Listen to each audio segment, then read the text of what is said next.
ქუთაისში მცხოვრები დევნილები მთავრობას დახმარებას თხოვენ. მათ საცხოვრებელ ოთახებში ისე წვიმს, როგორც გარეთ, სიცივისგან კი პოლიეთილენის პარკები იცავთ. ასეთ პირობებში ისინი უკვე 20 წელია ცხოვრობენ. ამასთან ეს ავარიული შენობა კერძო საკუთრებაა და მისი მფლობელი კორპუსის დაცლას ითხოვს. ირკვევა, რომ დევნილებს სულ ცოტა 1 წელი კვლავ ამ პირობებში მოუწევთ ცხოვრება. ჭერზე გაკრული პოლიეთილენის პარკი და თითქმის დანგრეული შენობა. აფხაზეთიდან დევნილის 3 ოჯახი მცირეწლოვან ბავშვებთან ერთად ამ პირობებში 20 წელია ცხოვრობს. საცხოვრებელ ოთახებში ხშირად ისე წვიმს, როგორც გარეთ. ნესტის გამო კი ქვეწარმავლები და მწერები მრავლდებიან. ცხოვრება განსაკუთრებით გაუსაძლისია ზაფხულში. დევნილებმა სახელმწიფოს დახმარება არაერთხელ სთხოვეს.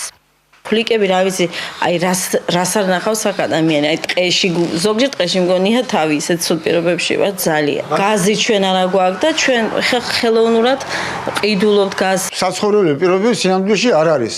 მოვიდნენ აქ ბევრჯერ იყვნენ მოსული, მაგრამ ჯერჯერობით არაფერი.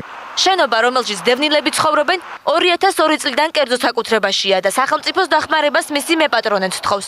ომარ შარვაშიძე ამბობს, რომ ქონების გადასახადს ყოველწლიურად იხდის. ამიტომ ის სახელმწიფოს დევნილებისთვის ალტერნატიული ფართის მოძიებას ან გადასახადისგან მის გათავისუფლებას თხოვს. მე ვიხდი ქონების გადასახადს, არა, უყავია მთელი შენობა უყავია, თითქოს და თუ არ მიხდის გადასახადიდან, ქონების გადასახადიდან მას გამათავისუფლებ. პრობლემას კარგად იცნობენ დევნილთა სამინისტროს იმერეთის სამმართველოში. ამბობენ, რომ ამ 3 ოჯახის პირობები მომავალი წლიდან გაუმჯობესდება. მაშინ, როდესაც ქუთაისში გეგმის მიხედვით 3 შენობის რეაბილიტაცია დასრულდება და 300-მდე დევნილ ოჯახს ალტერნატიული ფართი გადაეცემა. ამ შენობათგან, რომელიც უკვე სრულად იქნება დასრულებული, ეს შენობები ყველა კომფორტულად იქნება მოწყობილი, რა თქმა უნდა, ეს ოჯახებიც არიან გათვალისწინებული. შესაბამისი ქულებით, რა ქულებიც მიენიჭებათ მათ.